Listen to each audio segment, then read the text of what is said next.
What's something you've been hiding from the people close to you? Story 1. That I'm worried that I am better friends with the people around me than they are with me. It's not that I feel outright excluded or unwelcome, just that the amount of care and effort I put into these friendships isn't reciprocated. I try to help where possible, be there for them when they are down and need a friend.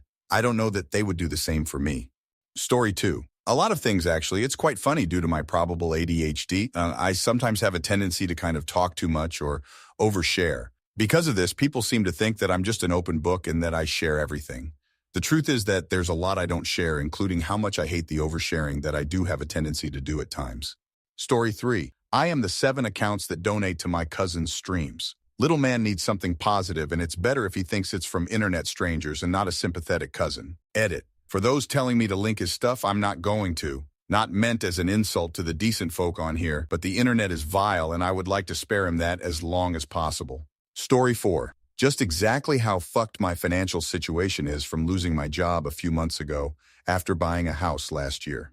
Always thought I had great job security right up until the moment it wasn't. Now I'm trying to decide if putting the mortgage in forbearance will help or if it's just putting off the inevitable of selling and moving to another state. Story 5. That I'm terribly lonely and depressed. I no longer feel close to anyone and simply feel like a piece of furniture in everyone's life, or a ghost just watching everyone pass me by. I feel like I'm fading away, and no one would actually notice I was gone. I'm having thoughts of just selling my house and ending my relationship so I can just disappear. Story 6. I'm super anxious thinking about my kids growing up. It's scary to think about is all. I was ready to have babies, but I'll have fully grown adults that are my children later in the future. I knew what I was getting myself into. It's just that it's hit me. The realization is scary. I'm scared for them to have their own opinions, their own relationships, and own lives. I'm happy, but scared. I don't know if that makes sense, but yeah. Story 7. Not so much a secret, but even so, I still try to appease them, despite my protest and my mom's disciplinary style of advice. I hate school in general, the authoritative atmosphere, past traumas with abusive teachers and the like. Yet here I am, going back to college to further a new career. I have been telling them I can't find classes, but in reality, I just have no motivation beyond just picking one class per semester, despite time consuming. Story 8. That I am deeply unhappy in my relationship and just want out. But I am worried what will happen to my boyfriend if I break up with him. Everyone around me thinks we're in this happy-go-lucky relationship, but I just want out. But at the same time, I can't get myself to just break it off. He relies on me heavily for both shelter and transportation. If we broke up, he would lose his job in an instant, and he would probably end up having to go live with his mom. I know him well enough to know that he would literally probably never work again and just become a hermit at his mom's house. I want to leave, but I know that it would actually destroy him. Story 9. Hid a crippling opiate addiction from my family and everyone I loved for a decade. I've cut down from 300 to 400 milligrams oxy daily to 20 milligrams and am inching towards 0 milligrams in next few weeks. And I'm proud of that difference, but I can't even tell anyone I'm not in my completely out of control junkie stage because literally no one knows or ever knew to begin with. With that decade lost, I really feel like I stunted so much of my growth plus milestones I should have made in my 20s. I likely need therapy and to tell someone about this second life I lived all this time. But it's incredibly hard to break this facade I created and reveal the ugly truth underneath it all. One step at a time. Story 10. I have a few illnesses. A few are that I'm always dizzy. I often get blinding headaches, that last one.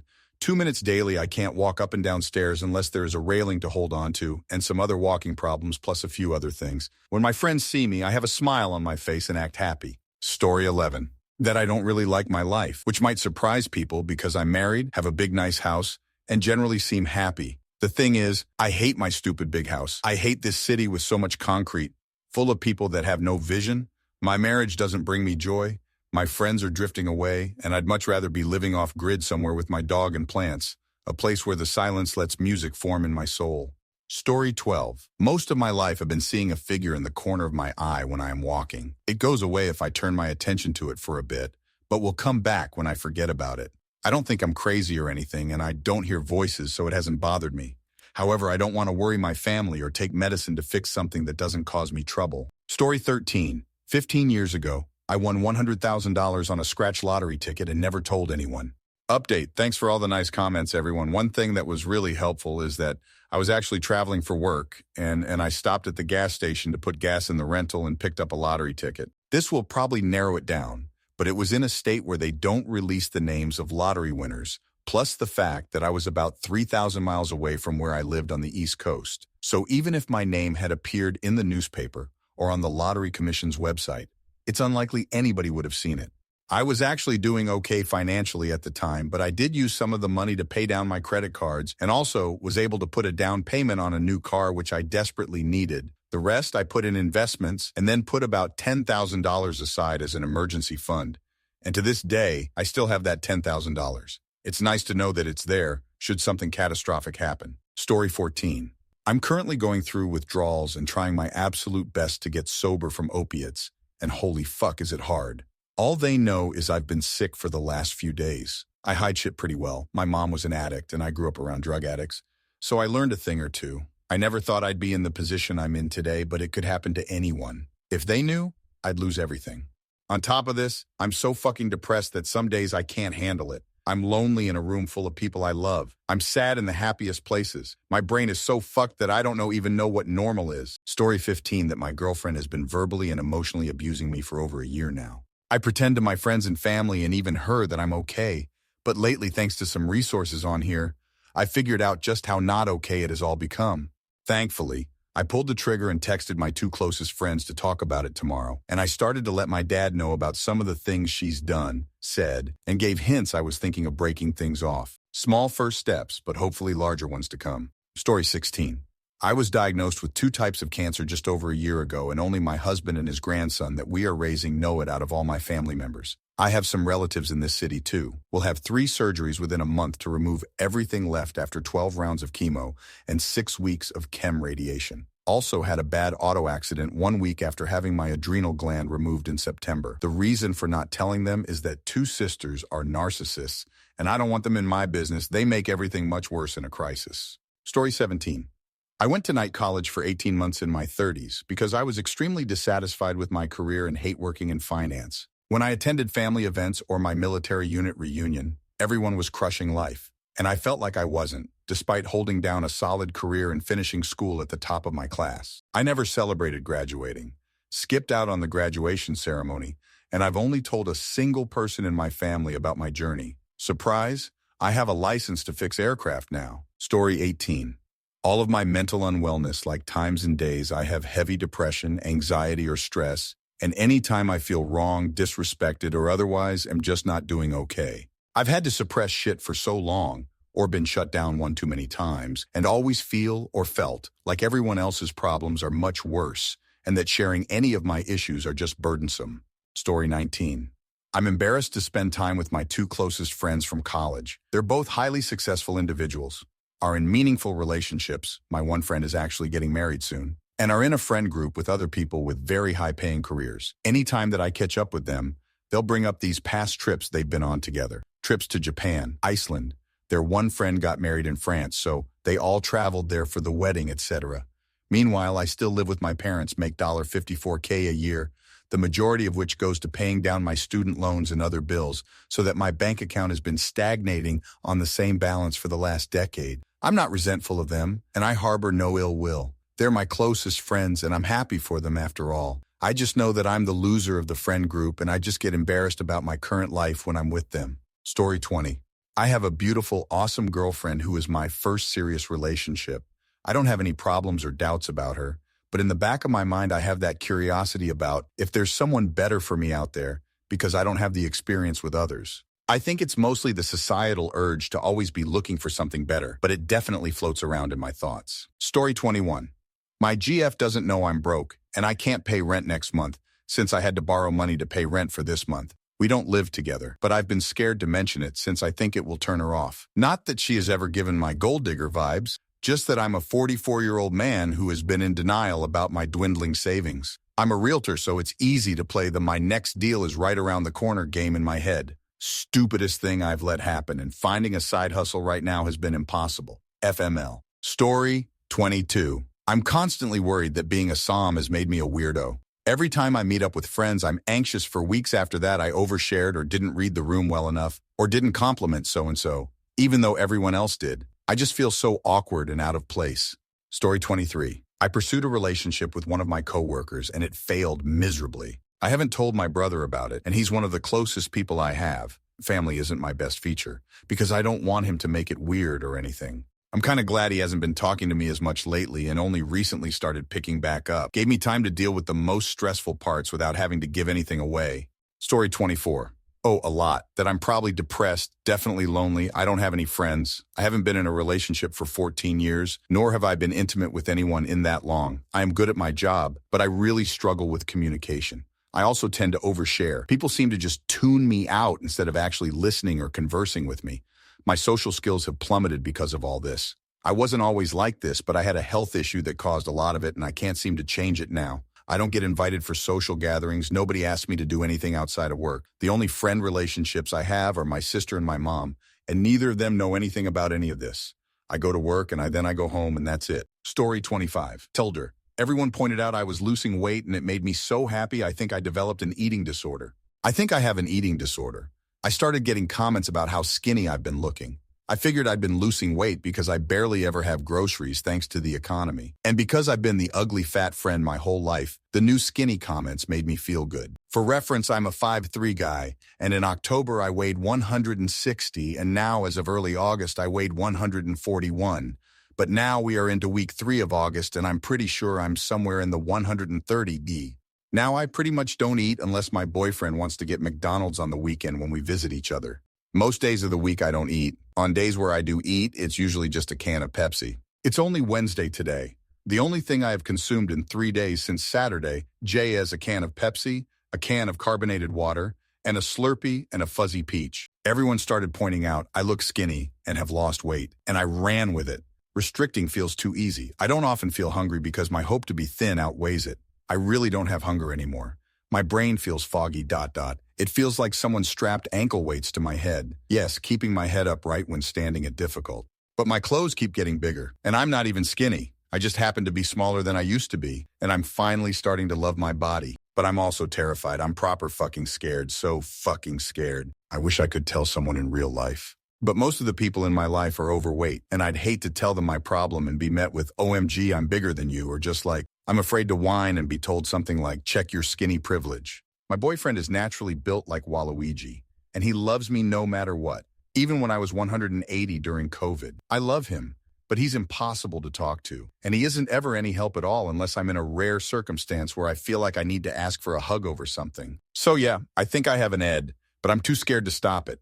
But I'm also scared about the idea of doing nothing about it. I'm scared I'll get carried away. Story 26. That I have a lot of hate inside of me. I hate that I lost interest in learning when I was 11 years old. I hate that my parents sent me off to a summer camp for 2 weeks in the 90s and didn't pick me up after calling every day, telling them to get me. I hate that I was bullied, ridiculed, etc.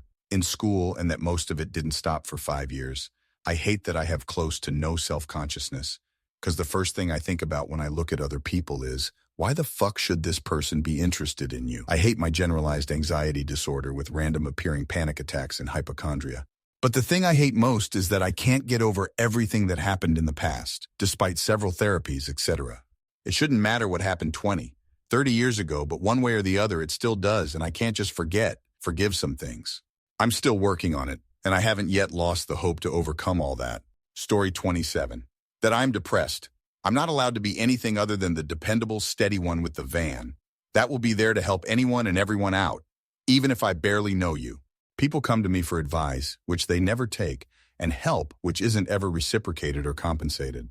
My life is literally imploding right now, but the only messages I get are about other people's problems or for requests for more help. Every year that passes, I just find myself becoming more and more cynical, bitter, and jaded with it all. I don't want to become that person, but I don't think I will take another emotional hit without breaking. Story 28. That I'm not getting better. My undiagnosed leg condition is worsening and I can't feel anything but pain and slight sensation. That leads to more pain, anymore. It's likely not going to get better. How can you treat something if you don't even know what it is? IDK if they will find this, but I haven't said anything because I don't feel sick enough to justify telling them and making them worry. Story 29. That I'm totally overwhelmed by tasks and chores, mostly because I keep myself busy helping others, but also because I'm recovering from a burnout and depression period. Everything feels nuisance and gives only a tiny fraction of joy as a reward. In the therapy, the main goal for recovery is to focus on small things that gives you joy and happiness, even only a little bit. but I wonder how long a human can operate by being in loss of their own life with a very minimal reward as a motivational. Of course, being a people pleaser has been very effective for clouding my own intentions and interests. It's just really hard to aimlessly wander around things and try to something that interests me enough so I can run my household. TLDR, lost in my life, which affects my energy levels to do my household chores. Story 30. My anger that I'm not born female. That to be who I want to be would put me in more debt. That I can't get out of debt because I can't work. I can't work because I never graduated. I never graduated because depression and mental disorders kept me from doing schoolwork. I want to learn. I want to work. I want to stand on my own 2 feet. I want to fight to be who I really am. But we don't always get what we want. We don't get to choose as much as we think we do. There is no individualism, only us growing into what we were expected to be. And either we meet those expectations and be accepted and get everything we want, or we spend our lives alone wondering why we just aren't that person. And I'm angry about it. Story 31. For the longest time, that my ex emotionally and financially abusing me, to the point where I had to declare bankruptcy. For years, I was being groomed and financially abused. Then, once I left him, I had to go through the bankruptcy process alone. I'm rather young, and I was terrified to tell anyone. I finally opened up to 2 people, one of which was my mom, when I had a breakdown and ended up in the mental hospital. I see now that I was much younger than him and was being groomed and manipulated, but now, only my mom and the person evaluating me at the hospital know, and my mom has been so supportive and was heartbroken to know I went through all of this alone. Story 32. My marriage is a shit show. Everyone thinks we're the sweetest love story, but I'm just really good at only showing people what they want to see. The reality is embarrassing. It's not even dramatic or tragic. There are no villains or victims. It's just pathetic and boring. I don't want to blow up my life, so I've decided to make the best of being in a relationship with someone who has explicitly stated that my needs can't be fulfilled while also demanding my constant emotional energy. I still love my spouse, and things haven't always been this bleak, so I keep telling myself that it could turn around. I'm profoundly sad and lonely and worn out in my soul. I'm so embarrassed by all of it that I keep pulling even farther away from my friends. We have a kid and I love my house too much. Plus, at the end of the day, I'm a coward and I always choose the easiest path. So I'm going to stay right here apparently no matter how bad it is for me. Plus, maybe I'm wrong. Maybe I am too needy, or maybe I could fix everything if I just changed a little bit more. Story 33. My hours were cut at my job, making me only part-time. Thankfully, I've had a bunch of PTO built up because I never take time off. So I've been using up said PTO to keep my weekly average of hours at full-time levels so I don't lose my health insurance. My close friends know my work situation. I told them that I'm just going to look for another job that treats me better, but I've been too paralyzed with anxiety to even apply places. My life already hasn't been going in the direction I want it to, and if I screw this up too, I'll be even more of a failure. I'm in my early 30s, and I've only ever worked fast food or retail. I don't have much in the way of savings. I live in what amounts to my parents' converted garage. I'm overweight and not particularly good looking, and I've not gone out with a girl since high school. The worst part is that my 2 nephews look up to me so much. My parents are raising them because my sister is a terrible mother, and the kids had to be taken away from her. So I help spend time with the boys as much as I can. They look up to me so much, and I feel like such a fraud because of it. I was supposed to go to a good college after high school, get a degree, buy a house, start a family. But I wound up dropping out of community college because I just couldn't force myself to show up and do the work. I'm starting to feel like it's too late to get my life on track, especially now with the way things are. The prices of everything are getting out of control. I'll probably never be able to buy a house, and I don't know if I'll even be able to retire. Growing up, I was never sure what I wanted to be when I was an adult, but I always knew I wanted to be a dad. And I feel like I don't deserve that, and it's never going to happen.